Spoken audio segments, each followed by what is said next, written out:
Hi, everybody. It's Miss O'Connell. I hope you guys are all doing good. Today we are going to talk about Watergate. I don't know if I'll get through the whole scandal, so we'll see how we do. It's really interesting because everyone always thinks that Richard Nixon was impeached, when in actuality he was not impeached. Okay, and we're going to talk about that and why he's not impeached today as well. So we've been over Nixon's foreign policy, which had a lot to do in Vietnam, his domestic policy with the family assistance plan, and not really, doing a whole ton there. But we talked a lot about his foreign policy and with, visiting China and visiting Russia. Hopefully you watched those videos. So today we're going to talk a little bit more domestic speaking about how his presidency kind of played out. So first of all, what is Watergate? Okay, so the Watergate scandal. What is Watergate? Watergate is the name of a hotel, and it is where this break-in occurs. Okay, so there's a picture of Watergate in Washington, D.C., and there's a break-in there where five men break into the Democratic National Committee, the DNC, at the Watergate apartment complex, and they get caught. Okay, so five men breaking into the Democratic offices, and they get caught there at the Watergate Hotel. So, not much comes of this. They get arrested, they'll be put on trial and everything. But there are two reporters who think that there is a lot more there to this story than just what meets the eye. And so those two reporters are two men by the name of Woodward and Bernstein, Carl Bernstein. And Bob Woodward goes to the arraignment of the arrested individuals to see if a story did exist there. And so they work for the Washington Post. And he decides, you know what? Something's fishy, because one of the individuals that was arrested was a man by the name of James McCord, who was a former CIA agent. And so Bob Woodward is like, wait a minute, that's weird. Okay, a former CIA agent is caught breaking into the Democratic National Headquarters. There has to be something here. Okay, so along with his colleague Carl Bernstein, the two wind up uncovering the biggest domestic scandal to date. Okay, so there is Woodward and Bernstein in the Washington Post offices. You just go back and think, what if he'd never gone to that arraignment? This could have all been swept under the rug pretty easily. All right, so Richard Nixon, if you remember, Richard Nixon had wanted to be president for a long time. He had ran against Kennedy in 60, and then finally in 1968, he becomes president. So when he is up for re-election in 1972, he had developed some qualities that weren't exactly positive, okay? He was very defensive. He felt that whatever he said should go. He believed that he was always right. He believed that he was very secretive. So he only had a small group of people around him who really knew kind of the deepest and darkest secrets. He didn't let a lot of people in. He was very resentful of his critics. So those people who, took to the newspaper, took to the news to kind of challenge something that he had done, he resented them a lot. Okay, and he saw them as an enemy. And speaking of enemies, he's going to wind up making an actual list that he names the enemies list. And on this list was a group of people that he considered a threat to his presidency. Okay, and if you were on this list, you were kind of persona non grata. Okay, you didn't, you weren't allowed to associate in his circles, and you were just warned to stay away from them. Okay, so in 1972, Nixon is up for re-election. Vietnam still going on. He promised Vietnamization, get people out. And while it was going a little bit slower than he had wanted. And so he wanted to guarantee his victory. And he was unsure how Vietnam was going to play out in that. He thought that possibly people wouldn't vote for him because he wasn't acting fast enough with the Vietnam situation. So some of the tactics that Nixon used in his 1972 campaign was to spy on his opponents. Now, he himself really didn't do this. He had people to do this. He spread rumors about his opponents. And then we have the break-in at Watergate. Okay, so the break-in at Watergate was ordered by Richard Nixon's advisors, and these 5 men who were arrested were there to steal important campaign information about the Democrats. So he also ordered the wiretap of office telephones so that he could be able to know what was happening in the Democratic National Headquarters, to see what they were planning. And the way that the Watergate burglars were caught is kind of comical. So, they were in the office and everything, but what these burglars had done was that they had put a piece of tape to hold the door open so that it wouldn't lock. Okay, and as the security guards were doing their rounds at night, as they do in buildings, they noticed this piece of tape. They walked in, and voila, here are these men who had broken it. All right, so the cover-up is now going to begin. The biggest question with Watergate is, did Richard Nixon know what was happening? Okay, because if he did, that would have been obstruction of justice. So James McCord, right here, he was the former CIA member. He was a member of the committee to reelect the president.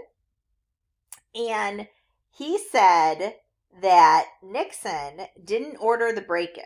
Okay, so he didn't know about the break-in. But when he found out about it, he ordered the cover-up of the break-in. Okay, so he didn't know about it, but when he found out about it, he wanted to cover it up immediately. He said that they were instructed to destroy incriminating evidence and give false testimony. Nixon also asked the CIA to stop the FBI from investigating where the money came to pay the 5 men who were caught and arrested, because that would have led back to Nixon's campaign. Nixon even went so far as to say that the FBI threatened national security to try to get the FBI from backing off on the investigation. And then the deny. Okay, so the president, when asked about Watergate, said the White House has had no involvement whatsoever in this particular incident. And most Americans at this time believed Richard Nixon. Okay, they really felt like they had no reason to doubt him, so they continued to believe him.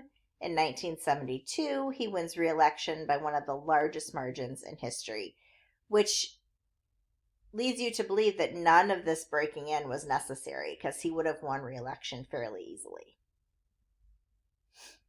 All right, so in the midst of all of this, Woodward and Bernstein are still investigating, and they are going to have a secret source come forward. And the secret source is given the name of Deep Throat because he meets Woodward and Bernstein in the garage, like the basement level of a parking garage, and he muffles his voice so it's really low so that they wouldn't be able to identify him. And they give Woodward and Bernstein information that yes, the president was involved, and he knew what was happening. So what's interesting is that the real identity of Deep Throat was revealed years later. He was a man by the name of Mark Felt, and he was the associate FBI director at the time. So he leaks this information to Woodward and Bernstein, who then post it, and he comes out years later. I'm trying to think when this date is. I can't read that, 95 maybe?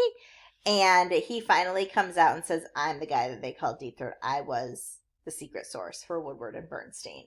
So kind of that mystery, because a lot of people had felt that Woodward and Bernstein had made the secret source up. So it kind of vindicated them in a way. So watch this little video on the secret source. All right, so the cover-up is going to start to unravel. There is the trial of our 5 individuals, okay? So our judge is going to be a man by the name of John Circa, and I'll put their pictures up here in a second. James McCord, okay, was one of the individuals caught, and remember he was the ex-CIA. He is going to agree to testify, and once he does that, he was kind of like the leaders. Others are going to follow suit. John Dean is the counsel to the president. And he is going to make the confession that the former Attorney General, John Mitchell, ordered the break-in at Watergate. Okay, so now we're getting real deep. The former Attorney General said to have this break-in at Watergate. The Attorney General should be acting in the interest of the American people, not in the interest of the president. A lot of similarities as to what's going on today here. He confesses, John Dean, that Nixon had taken part in the cover-up, and Nixon denies it. Okay, so now the question is, well, who's telling the truth? Is the President of the United States telling the truth, or is it his counsel, his lawyer, who's trying to come forward and do the right thing? So the White House aide, a man by the name of Alexander Butterfield, here, I want to get these pictures up here for you. Alexander Butterfield is going to testify that Nixon ordered a taping system to be installed into the Oval Office to help him write his memoirs. Okay, so basically what he's saying is that Nixon had recorded all of the conversations Nixon had had on the phone with people in the Oval Office had been recorded.